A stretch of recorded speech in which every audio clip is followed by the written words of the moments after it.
Good morning, folks. Frank Zorrilla here, Zor Capital. Friday the 13th. It's 8:45 in the morning. I want to do a quick video in regards to the state of the market, see what's going on here, see if we can find some actionable ideas for today. Right now, what we're looking at is the indices, NASDAQ, S&P 500, IWM, NASDAQ 100, 30-minute chart across the board, moving averages. We've been talking about this little page, this little chart setup since last week, and so far it's looking very constructive. We have a 30-minute chart, the composite here, which form an inverse head and shoulders pattern, which we've been talking about since the 4th or 5th of April, and so far so good. Here's the shoulder, here's the head, here's the shoulder. You see the moving averages. The red line is the 5-day moving average, which acted as resistance for roughly 21 days. Finally, we got above this level, and now it's acting as support, and all the other averages are flattening out and starting to curl higher. You can see the same thing in the S&P 500, same exact pattern. When the market goes into these corrections, it pretty much acts as one. They all move together, specifically and especially when we're under distribution or have some type of correction.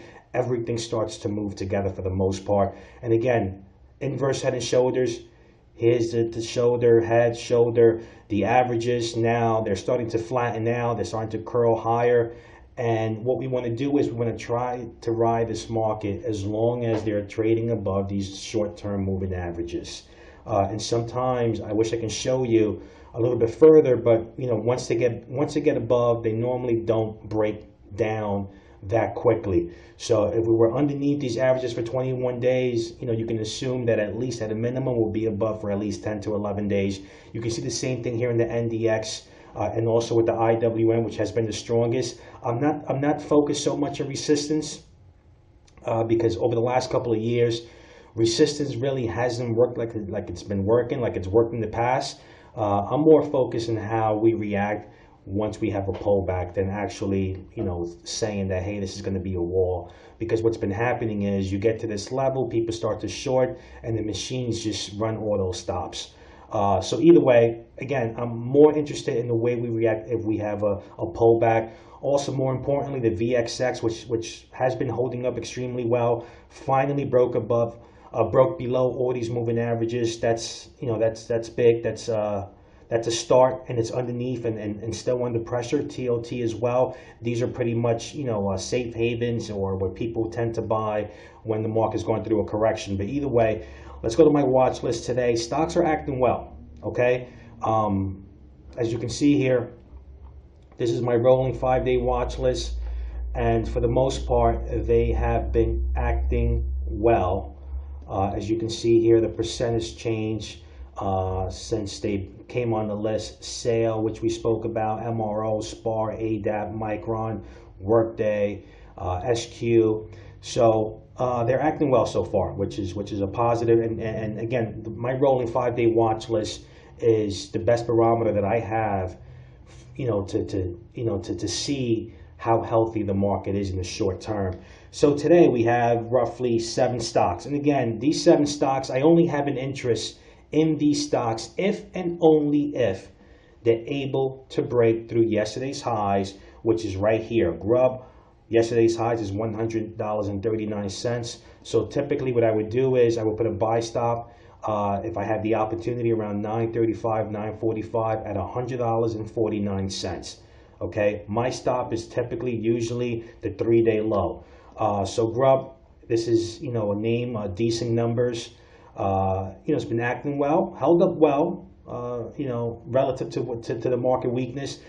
Printed an inside day, which is rare for a big growth company, but it did. And when it does, I always take notice of these things, because typically when you print that inside day, it normally tells you that the preceding move is over and we're about to make a move. In this case, I believe if it goes through $100.39 today, I think it'll be to the upside.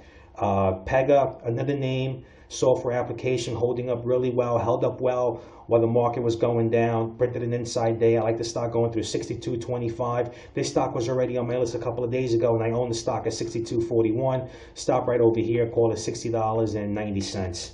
CMG. This stock has been trying to form some type of base here since last September. I tried it a couple of times and lost money every time, but it still looks okay. 7.5 months of sideways action. I like the stock going through 327.69 with a stop right over here. You have to give it some room, at least down to 315, but it's been trying to form a base. XNCR, biotech name. The biotechs were hit hard in March, and this stock held up extremely well. As you can see here, nice little base. You can call this whatever you want, a cup and handle, but you know, printed an inside day. I like the stock going through 30.55 with a stop right over here, call it at 29.20. Best Buy, again, held up well relative to the market. A little volatile here, a little bit more contraction here, printed an inside day. I like the stock going through 71.92 with a stop right over here at $70.30. PLCE, you know, Children's Place, apparel stores, the retail stocks have been doing well. I had this name on the list yesterday. I like the stock going through not yesterday's highs, but this high right over here. Call it 136.35, buy stop 136.45, and a stop right over here at 132.40. This can be potentially a character change with the moving averages. As you can see here, the white dotted line or dashed line is a 10-day moving average. The yellow line is a 20-day moving average. As you can see, once the stock got above these averages, it was a straight line up and they acted as support. Here, when they finally broke down, they acted as resistance, and finally we're back above and they're curling higher and they're starting to act as support. So I like this stock going through 136.35, buy stop 136.45, stop here at 132.40. CVTI, you know, held up relative well versus the market weakness that we saw in March and February. Trading sideways for call it 3.5 months. Had a little nice gap up here on earnings related news. The stock printed an inside day. I like the stock going to $30.11. So buy stop at 30.21, stop loss right over here at 29.46. You can also look at this stock on a weekly chart and play it off the weekly. But very simply, again, I only have an interest in these stocks if they're able to go through yesterday's highs. The market is either going to get you in or keep you out. And on any given day, we have no idea which stock will be the best performer. That's the reason why I don't like to pick and choose, like, oh, this is my top pick, because you have no idea. You might have a clue, but you have no idea which stock will be the top pick of the day or the best performer over the next 5 days. Just a perfect for instance, back on 4-5 sale, you know, up 11% since we bought the stock. You know, it's a decent chart. MRO, you know, not so decent, but this also did just as well. SPAR, one of the best looking charts out there, held up extremely well. You know, it didn't do as well as the other two. So on any given day, you have no idea which stock is going to perform the best over the next 5 days. Your job is very simply, you know, put the orders in. If you get in, you get in. If you don't get in, you don't get in. And the market is going to do whatever it has to do. And your job is just to manage the positions once they're in. So trade them well and be well.